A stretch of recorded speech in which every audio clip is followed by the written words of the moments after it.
everyone. So I am Mr. Andrew Salazar for today. So my topic is all about the family planning and contraceptives and abortion.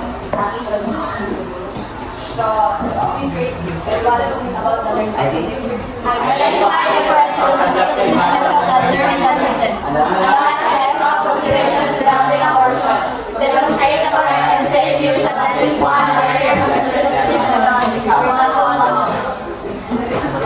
So, family planning is the process of controlling the number and spacing of children in the family through the use of various methods such as contraception, sterilization, and abortion. So, Miss Violeta talked about all about family planning. So, let's proceed to contraceptives and abortion. So, contraceptives are a method used to prevent pregnancy. So, ipakita natin ang mga isang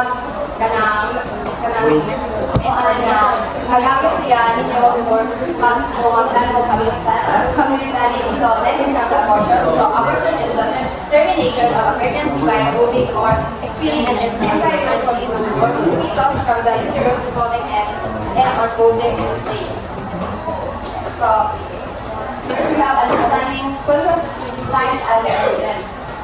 So, first we have the please everyone. Contraceptives. Birth control pills, patches, injections, and implants that contain hormones to prevent ovulation and fetal cervical mucus, reducing the chances of pregnancy. So I have here an IUD. So ano siya? Katong is isa na? IUD. Ayun yan, yung thoracic Ay, mo nila. IUD. Susundan niya sa sa ito color.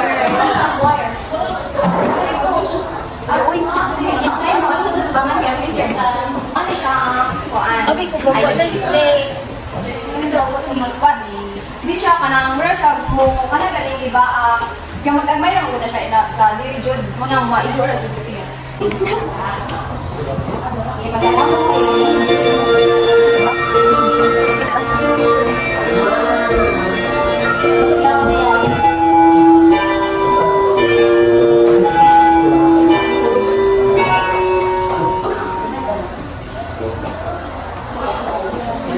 A series of events called the menstrual cycle happens about once every month to prepare a woman's body for pregnancy.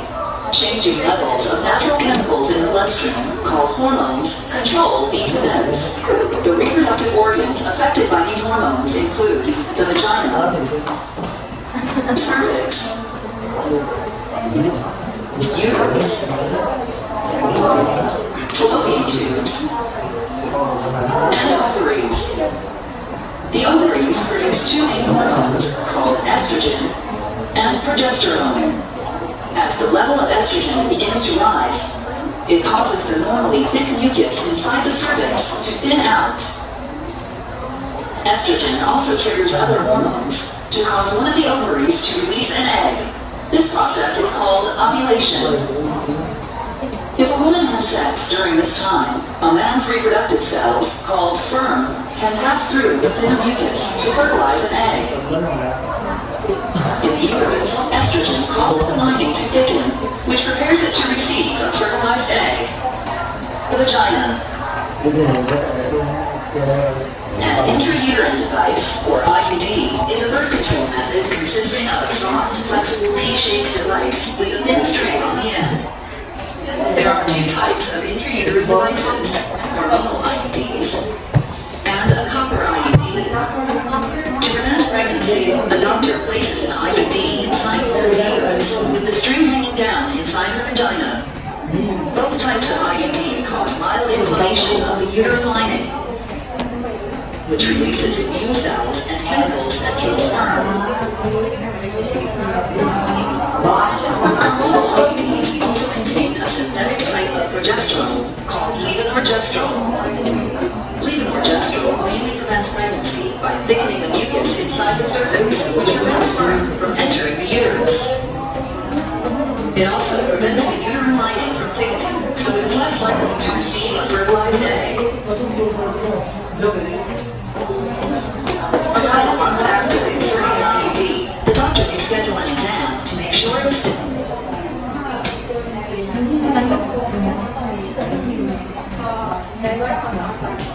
Wala.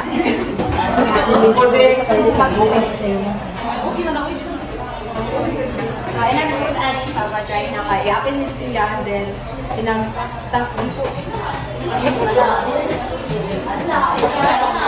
Oh, yeah.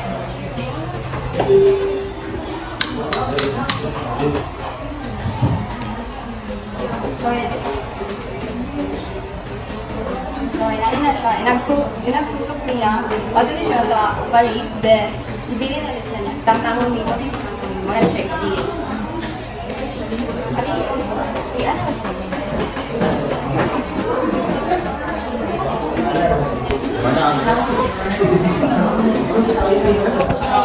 Next, we have the emergency control. So, please picture the one. Also known as emergency contraception cycles are not to be taken after unaffected intercourse to prevent pregnancy. So, example of emergency contraception is pills.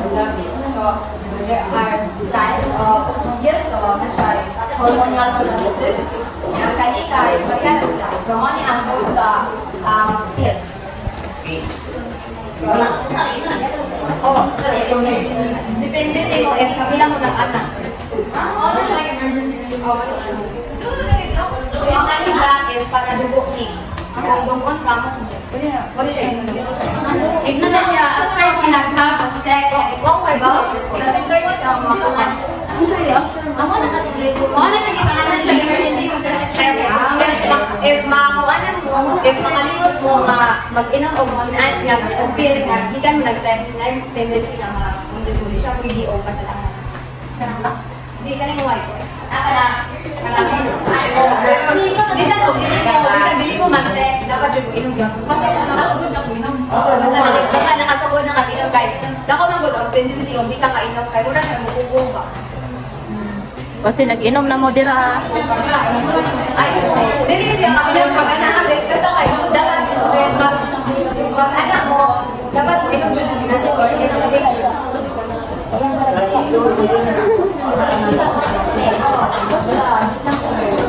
Ako na, wala mo ka na control galing.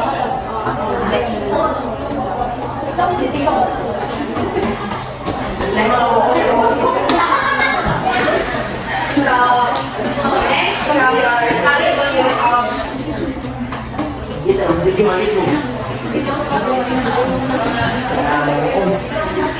Makalita ito, makalita we have the barrier versus So, this is unique.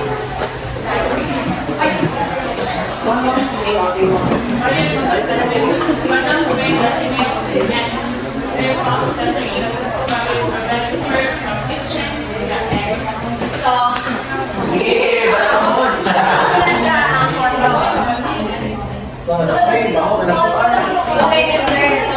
Jaila, can you stand and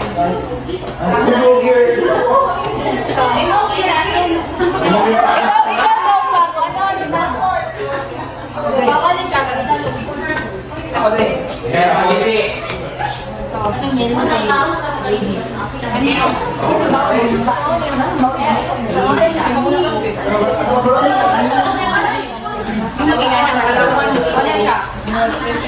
Huwag kamay.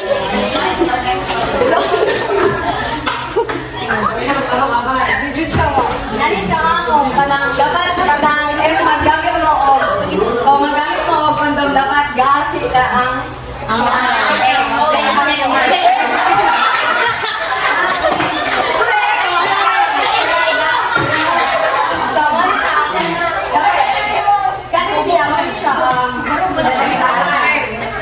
So dapat bilan niyo. So if nasa tendency o kanang mag-isa if masobraan na galing mo. Kuhan. Kanang so nasa tendency mag-isa. So dapat bilan ko high quality nga condom.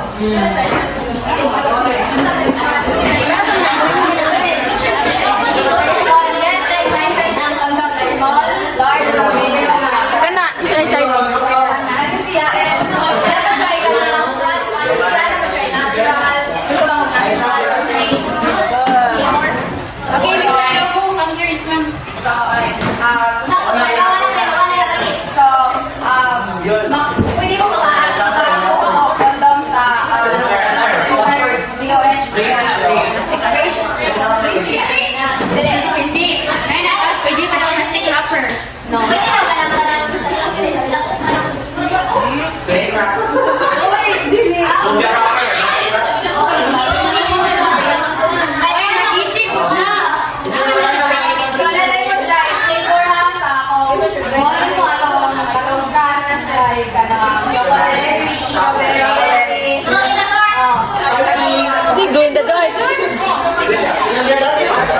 Sa hormone yan, kaya lang dahil kasi siya ikuha. I-inject ko sila. Pwede sila nila sa nagpa-breastfeed or wala. Pwede mo. I-inject na rin siya. Meron niya pa na 3 months pa. Every 5 months. Pero isa ka shot na naman. Oo, Kita mo. 3 or 5. Ang doktor mo ba na nakita ra? So, makuha sa, pwede na mo, consult mo, doktor, o depende din siya, o healthy ba mo, or dili. Kaya na yung na di makaya sa labas gani, sama-sama ko silingan na nagpa-implant siya. Then, pila na ka, kung niya nakakuha, gali niya, murag, kung natoy ko siya, nag-waiter siya niya, namatay. Kaya naman po siya, side effect, kung pili siya, makuha ka, expired naman naman, dun na expiration. So, next, this is the response to use of procrastination. So, its result can be the importance of responsible use.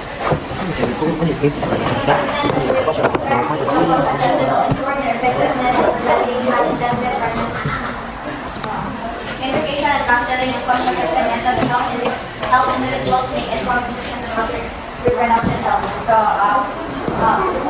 ganun important naman ang responsible use of those contraceptives is result. Ano importante naman na what is the importance of responsible use of those contraceptives? If you're not responsible use of those contraceptives, if you're not so what is effect? So, wala siya mga gamit sa especially nga nagpakita nila rin na ako, example is kanang daghan ng anak, hindi na sila gusto makakuhan kaya gusto na mabuhin. Or di na tinahan o ginagihan kung magkaanak ay tungkol sa mga kalitunon. So next, we have the ethical consideration of abortion. So Ms. Jaila, can you read the abortion? Abortion refers to the termination of a pregnancy before the fetus can survive outside the home. A legal perspective and abortion vary considering factors such as status, moral status, and woman's body, and medical circumstances. So, based on your, di ba, ang abortion is, iwan na nagpa-abort, di ba gusto mag-anak. So, example is, ako amiga. Then, high school with me, then, magpa-abort. Ay, gusto niya makuha ang bata, pero nakuha. Kaya, dagan siya kung mga ipang-ingaw ka na, mga balita sa mga ganyan. Basta magkape mo isa.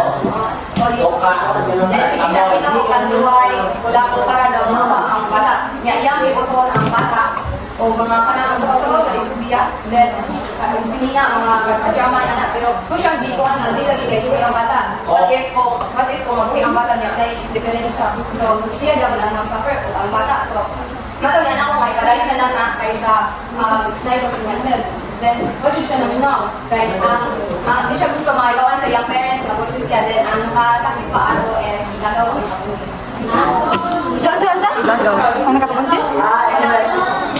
So, ako lang, di siya gusto ma-spread na ang kay wow sa iyang parents. Nakuha. Bawa ko siya. Pero, wala na ako ang bata. Basta magkape? Magaling ka.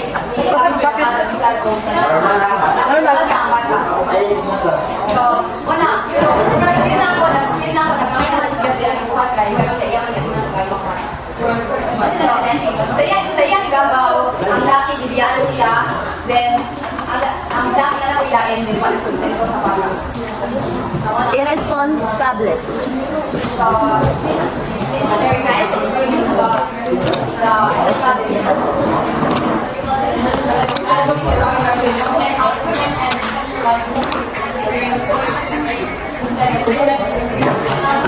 So, what is your understanding about balancing the rights of the woman?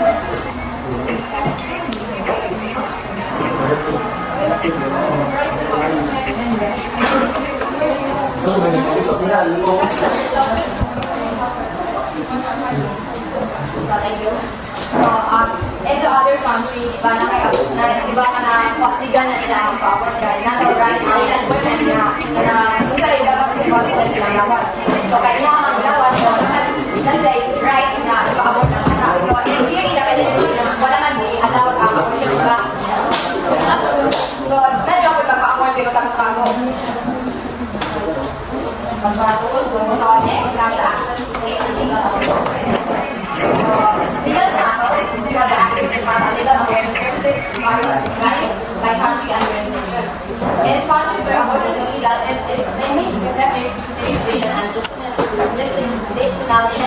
medical requirements. So, kung mag-abort mo sa lainason, di ba sa lainason dahil ka na legal ang abortion. So, maka-abort mo dito sa Philippines, and namoy ka na evidence na kung sa inyo, nanong kayo ipa-abort na kung may sakit or sakit or hindi nyo kaya makakuha ng bata. So, mga siya, may mga, lesson sila yung mga legal ka na, hindi siya yung mga law. Okay na, dapat siya, iwan sa attorney level or sa attorney and doctor na ang bodies. So, kung mapa-abort mo, and in the other country or here, sa Philippines, dapat namin medical requirements na nanong yung ipa-abort ng baby, and naman sa Philippines, naman may maisra, magpabilis siya, isa iyang gusto, kaya kung siya pa din, nasa isang pinatamatay man, hindi niya kaya mamanak. So, ipapilit ko siya pa na, isa iyang gusto mabuli ang kaiba or ang baby. So, yan ang